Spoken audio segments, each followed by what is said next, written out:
All right, so this presentation draws on an overriding theme from my work of the past 13 years into the true nature of the music business and entertainment generally and what it's really used for. And these are the dynamics of culture creation, social engineering, and the creation of lifetime actors. So we'll go into all of these, and this theme recurs throughout my Musical Truth series. And I first came across these various subjects in about 2010, so I've done a lot of research into them since. Here's a good starting point. This is the beat poets, so-called, of the 1950s, and these were very inspirational on the counterculture, hippie, flower power scene of the 1960s, the following decade, which stands as an absolute masterclass in how social engineering gets done. We'll get into that. So we have here William Burroughs, sexual deviant and murderer. He shot his wife, but got away with it, didn't spend the day in jail. Allen Ginsberg, paedophile, also a sexual deviant, used to enjoy standing up at public addresses completely naked. So, yeah, guys you really want to look up to and follow, right? And Jack Kerouac, so three of the most famous beat poets there. We have here Aldous Huxley, you may have heard of him, eugenicist and author of Brave New World, also the book The Doors of Perception, which gave the rock group The Doors their name, that's where they took it from. So Huxley embraced psychedelic culture, and he was pushing the use of LSD and various other entheogens, you might say, during the 1960s. It was all part of a wider reaching agenda, and anyone that knows anything about the Huxley family won't find that particularly surprising. That was a piece of video, but I think we'll skip past it in the interests of keeping things moving. So we're in the 1960s, and the beat poets had inspired this next generation of so-called cultural heroes. And the 1960s, particularly the second half of it, was all about changing societal attitudes towards family, sex, drugs, music, society generally. And things really got going in January of 1967 at an event known as the Human Being. We have the poster for it here. This was in San Francisco's Golden Gate Park. Headlining, we had Dr. Timothy Leary, who was known as the acid guru during the 1960s psychedelic scene. He was a Harvard professor, an academic, who ostensibly got kicked out of his post for embracing psychedelic culture and the use of LSD and similar. It turns out that Leary was an asset of the CIA. We're going to be hearing about the CIA quite a bit in this presentation. They have their fingers in all sorts of pies.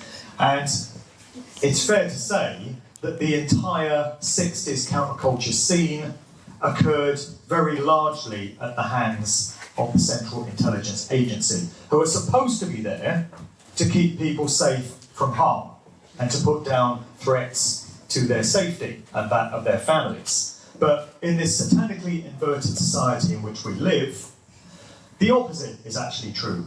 So the intelligence communities are the ones causing the harm.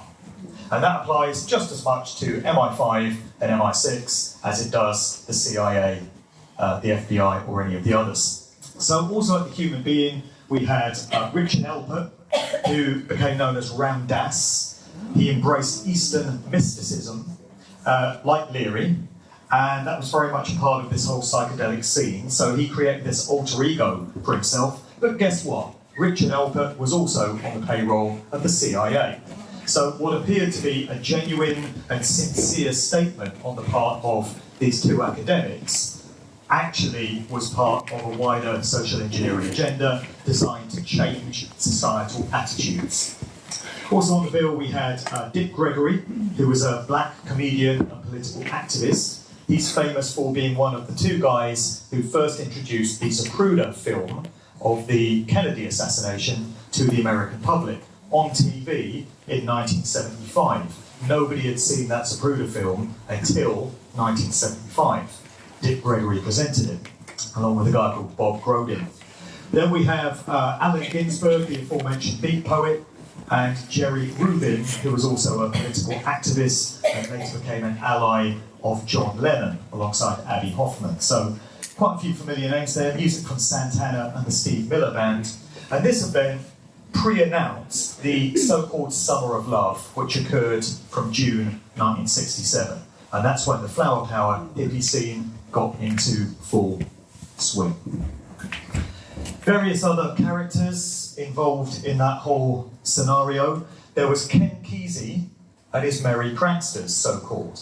So Ken Kesey was the author of the book One Flew Over the Cuckoo's Nest, which got made into a movie starring Jack Nicholson. And that story is all about MK-Ultra mind control experimentation, again, a program which occurred at the hands of the CIA. Ken Kesey himself was an MK-Ultra experimental subject, which is why he knew so much about it. So Ken Kesey and his Merry Pranksters was this group who went around in this brightly coloured psychedelic bus, the inspiration for the bus in Scooby-Doo, I suspect. And they used to turn up at hippie gatherings and communes and music festivals distributing LSD, usually laced into punch.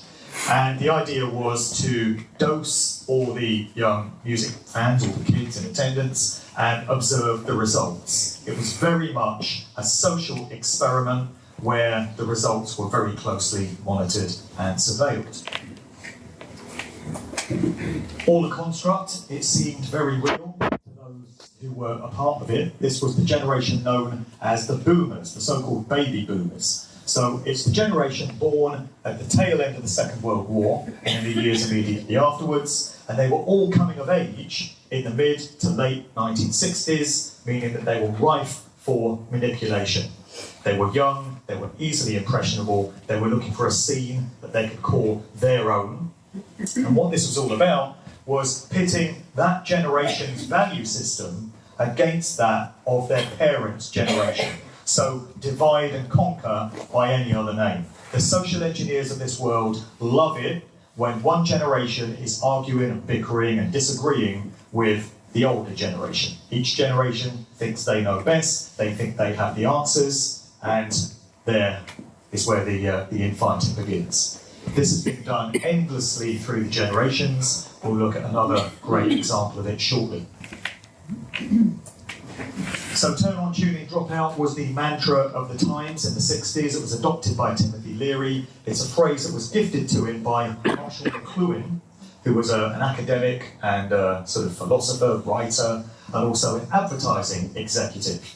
So it was recognised that this whole scene, if it was to have maximum impact, needed its own catchy slogan, and this was the slogan of the times.